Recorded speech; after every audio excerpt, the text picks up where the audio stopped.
Hello का हाल बा? एकदम बढ़िया ना? क्या बात है। मंच के सामने जे भी हमार भाई भैया गार्जियन आप लोग बैठल बनी जा, सबके पैर छू के प्रणाम करत तनी और दिल से धन्यवाद देतानी अपने बड़े भैया सुड्डू भैया के और हमार बड़का भैया पूर्व सांसद माननीय श्री धनंजय सिंह जी के, जिकरा वजह से पवनमा के आप सबके बीच में आवे के मौका मिलल। तो हे भैया, आप लोग हमार भगवान हैं।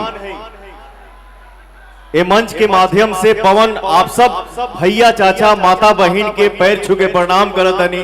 एगो ताली बजा के आशीर्वाद दे दी जा।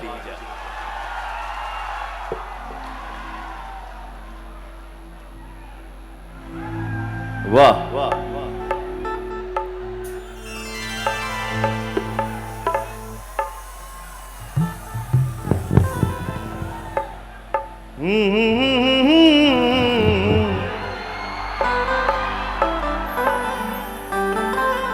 यही तो बात है। दुनिया के किसी भी कोने में पवन खड़ा होता है और एक बार जब ऐसे करता है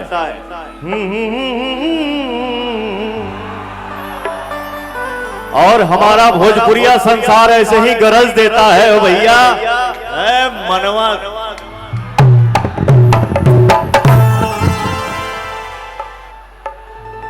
यही तो एक कलाकार की ताकत है।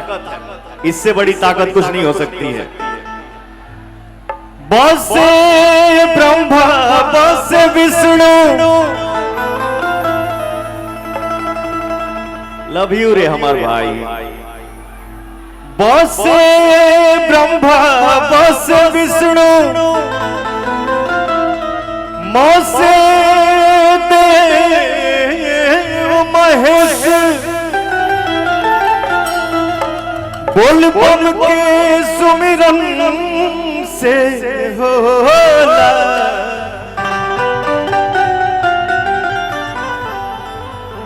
भक्ति के श्री गणेश, नमः पार्वती पते हर हर महादेव।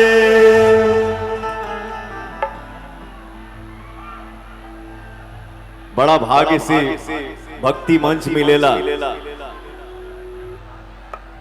अब बड़ा भाग्य से आप लोगन के बीच में आवे के मौका मिलेला। तो सबसे पहले एगो हमार देवी गीत बा, हमार माई बहन बैठल बाड़ी जा।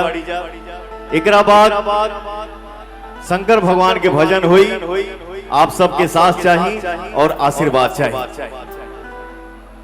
ओम जयंती मंगला काली,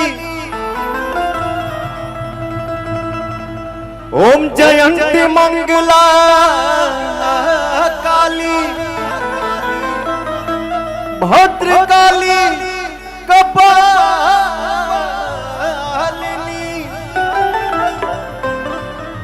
दुर्गे क्षमा शिवा धात्री,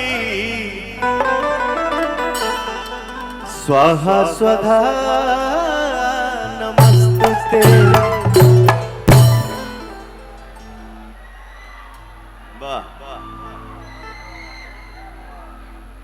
प्रेम से बोली बाबा भद्रेश्वर नाथ के।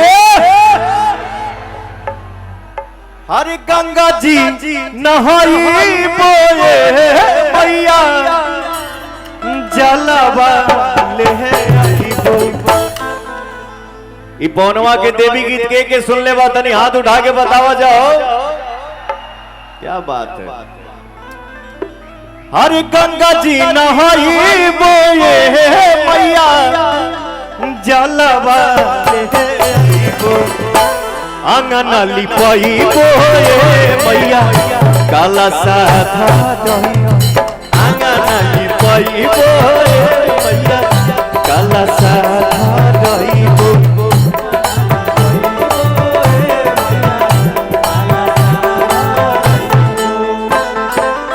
गंगा जी नहाई बोए मैया जलवा ले आईबो।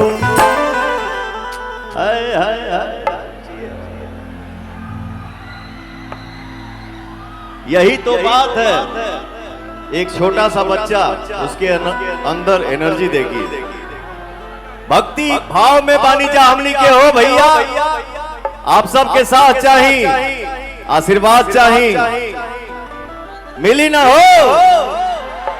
गंगा जी नहाइबो मैया जलवा ले आईबो।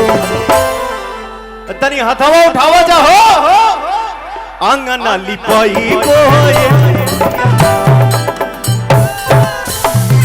आंगन लिपाईबो मैया काला साधा रहीबो आंगन लिपाईबो मैया काला साधा रहीबो।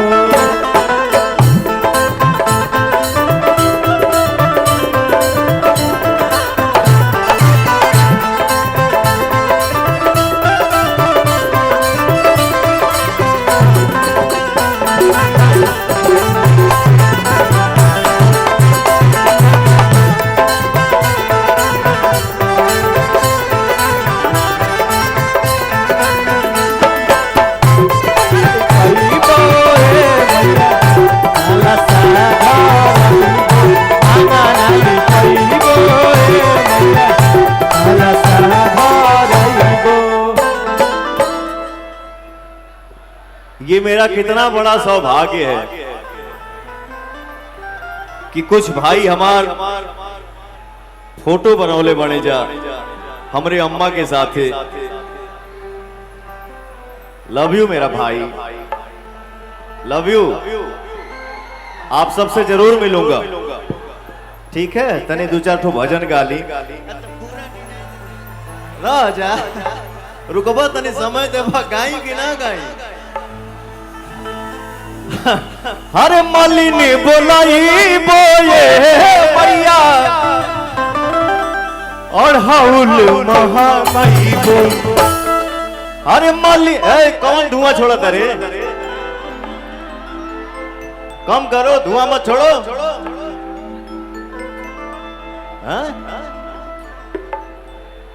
मालिनी का रे मालिनी बोलाई बोए मैया और हाउल महामई बो। ओही और हाउल हवाए मैया।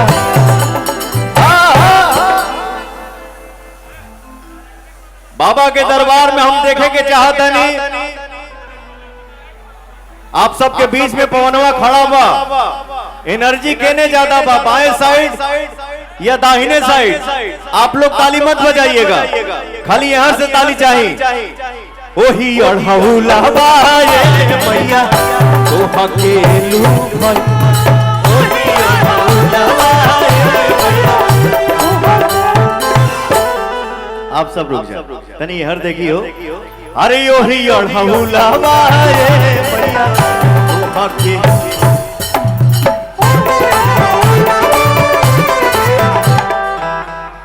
तो भक्ति भाव में भैया चारों तरफ से यही एनर्जी चाहिए, नहीं चारों तरफ से हो। ओही अढ़ौला बाए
बो हवन करही बोए मैया। पवनवा देवी गीत का होता हमार माई बहन बैठल बड़ी जा तनी आप लोग ताली बजा दो जा।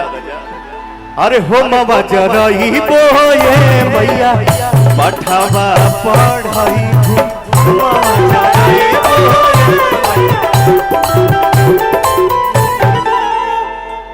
आराम से आराम से आराम से आराम से आराम से आंगन लिपाई बोए मैया।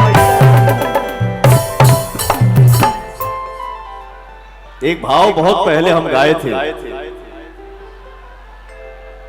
कवि का भाव कि थोड़े देर बाघावा के छोड़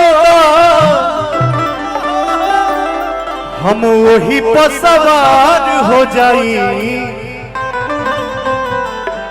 थोड़े देर बाघावा के छोड़ हम वही पर सवार हो जाई। ए माई होया तने तू देही सकतिया अकेले सीमा पार हो जाई। ए माई होया ए तने तू देही सकतिया अकेले सीमा पार हो जाई। लगावा हो शंकर जी के तनी भजन लगाओ।